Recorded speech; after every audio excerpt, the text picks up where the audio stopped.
siang Bapak dosen dan teman-teman semua. Saya akan mempresentasikan sebuah buku yang berjudul Partisipasi yang Layak Maksimal Sastra Amerika dan Perang Melawan Kemiskinan.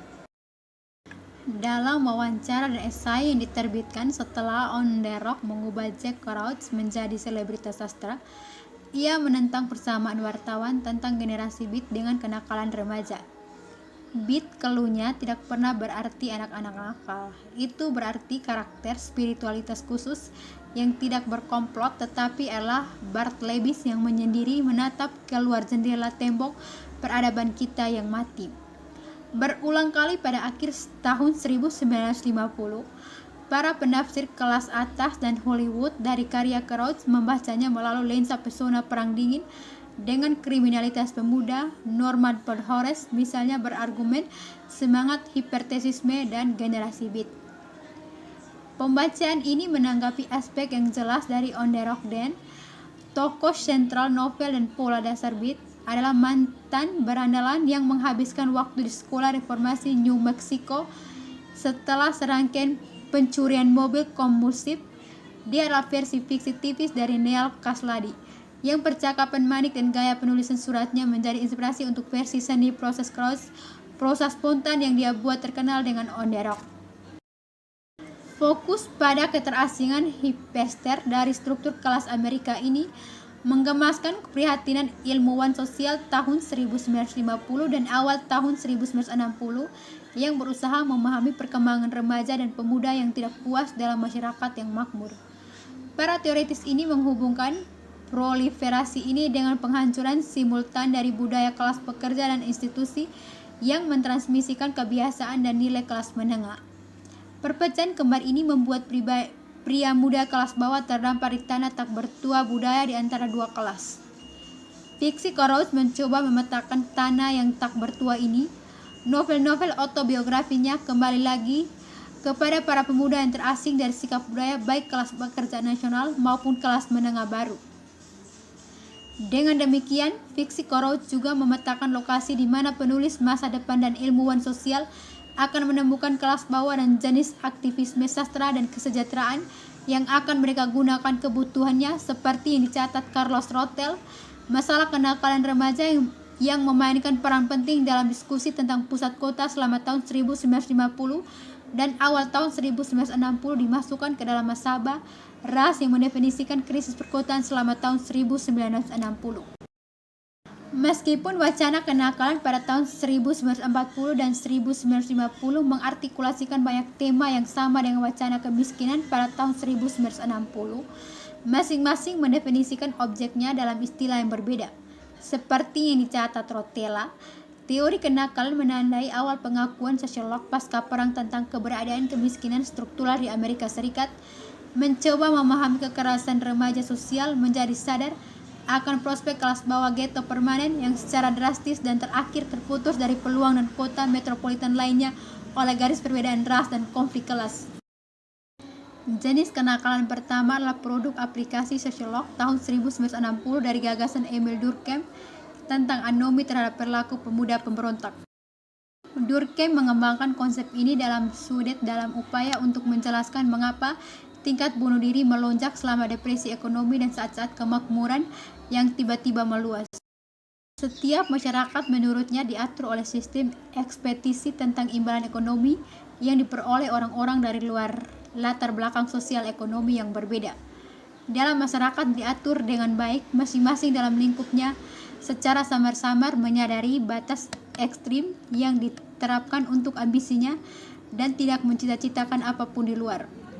Namun pada saat terjadi perubahan sosial ekonomi yang tiba-tiba sistem ini menjadi kacau balau, anomia mengacu pada keadaan harapan yang tidak diatur ini. Apakah orang dalam masyarakat diatur dengan baik, masing-masing dalam lingkupnya secara samar-samar menyadari batas ekstrim yang diterapkan untuk ambisinya dan tidak mencita-citakan apapun di luar. Namun pada saat terjadi perubahan sosial ekonomi yang tiba-tiba sistem ini menjadi kacau balau, anomia mengacu pada berkurangnya atau menerima keinginan mereka berkembang melampaui batas peluang ini. Ketika salah satunya terjadi, orang-orang rentan terhadap ledakan kekerasan yang frustasi terhadap diri mereka sendiri dan orang lain. Bagi Durkheim, ketidaksesuaian antara ambisi dan peluang ini adalah sesuatu yang menimpa orang-orang kaya, terutama orang-orang terlibat dalam industri dan keuangan. Namun penekanan ini tidak disertai dengan sistem norma dijabarkan dengan baik yang mengatur bagaimana tujuan-tujuan ini harus dicapai dan kelompok-kelompok apa yang dapat diharapkan dengan nalar untuk melakukannya. Akibatnya, keinginan semua orang Amerika melampaui kesepakatan mereka untuk mengejar tujuan tersebut. Sebaliknya, pemuda kelas bawah beralih ke arah-arah tidak sah yang mereka miliki untuk bergabung dengan geng pemuda.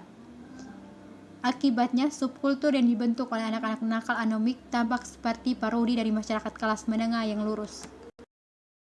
Pada tahun 1967, Gwendolyn Brooks mendeklarasikan kesetiaannya pada gerakan ilmu hitam, menandai pergeseran puisinya dari modernisasi akhir dari karya awalnya. Pergeseran ini dipicu oleh dua peristiwa tahun ini. Pertama, dia menghadiri Fish Black Writer. Kedua, di mana ia menjalankan lokakarya puisi untuk Blackstone Rangers, salah satu geng pemuda paling terkenal di Chicago. Perbedaan antara konsepsi seni dan penonton Baraka dan Brooks khususnya terlibat dalam karya transisi yang mereka tulis selama konversi masing-masing ke ilmu hitam. Segala sesuatu diterbitkan Baraka antara koleksi puisi pertamanya, Kata Pengantar Catatan Bunuh Diri 20 volume, dan relokasinya ke Harlem pada tahun 1965 dapat digambarkan sebagai transisi. Namun Baraka biasanya memilih novel eksperimennya The System of Dante's Hell sebagai tanda lahirnya gaya dewasanya. Catatan Oetas memiliki sedikit dasar dalam etiologi sebenarnya dari kerusuhan Detroit yang dimulai ketika polisi menggerebek sebuah klub minum tanpa izin selama sebuah pesta merayakan dua gerakan ilmu hitam yang kembali dari perang Vietnam. Sebaliknya, itu menggemaskan banyak kritikus perang melawan kemiskinan pada akhir tahun 1960 yang juga mengaitkan kebijakan domestik Johnson dengan kekerasan dalam kota. Menurut para kritikus ini, kerusuhan tersebut merupakan kolaborasi antara dua kelompok sosial yang semakin difitnah liberal kelas menengah kulit putih dan kelas bawah perkotaan. Daniel Moynihan menjadi guru bicara yang paling mengartikulasikan untuk sudut pandang ini dalam pemahaman kesalahpahaman maksimum yang layak.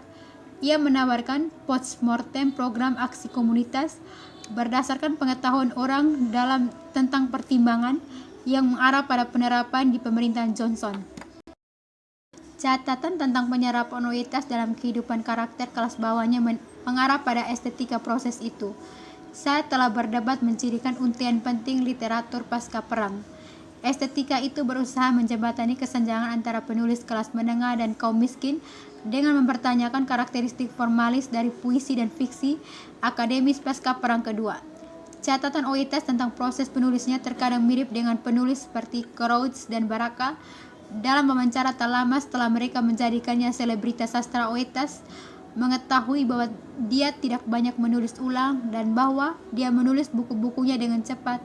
Namun ketidakmampuan Oetas untuk mencapai jarak ke pengarang dari karakternya di dalamnya tidak ada hubungannya dengan dorongan partisipasi seni proses. Ahli-ahli memungkinkan identifikasi lintas kelas dan lintas ras. Patologi universal mengarah pada estetika yang teratomisasi, di mana setiap upaya untuk menulis tentang anggota kelas atau ras lain beresiko membuat mereka hina. Oetas sangat menyadari resiko ini di dalamnya dan dia mengambil langkah untuk membatasinya. Dalam Kata Pengantarnya, Oetas menegaskan bahwa mereka benar-benar tertentu dan bukan hanya teknik sastra yang merujuk kepada kita semua. Mereka khusus ini adalah bagian dari kelas pekerja kulit putih yang tidak dapat mengambil langkah untuk membatasinya. Para kritikus umumnya memuji upaya mereka untuk memahami ketegangan yang menyebabkan kerusuhan Detroit. Novel tersebut menyampaikan pandangan menyeluruh, jika perlu parsial, dari pengalaman perkotaan yang memincak dari kerusuhan sosial tahun 1967. Kerusuhan menandai saat ketika dalam gaya Lucasian takdir pribadi bersinggungan dengan peristiwa sejarah yang lebih luas. Selama kerusuhan, Jules menembak dan membunuh seorang petugas polisi, melakukan balas dendam simbolis pada ayahnya yang kejam yang bekerja untuk polisi, dan seorang petugas yang memukulnya saat remaja. Dalam skala yang lebih luas, memanifestasikan banyak keluhan seperti itu dalam mengakhiri kerusuhan. Oetas mengisyaratkan bahwa kronik keluarganya akan membantu pembaca memahami kekerasan massal sebagai puncak ketegangan yang terbangun di ghetto sejak depresi hebat. Namun etiologi yang jelas ini dirusak oleh fakta bahwa Jules berkulit putih, kerusuhan Detroit adalah kerusuhan ras yang dipicu oleh kekhawatiran khusus Afrika Amerika tentang diskriminasi pekerjaan, perumahan terpisah, dan kebrutalan polisi. Sekian dan terima kasih. Itulah hasil presentasi dari saya.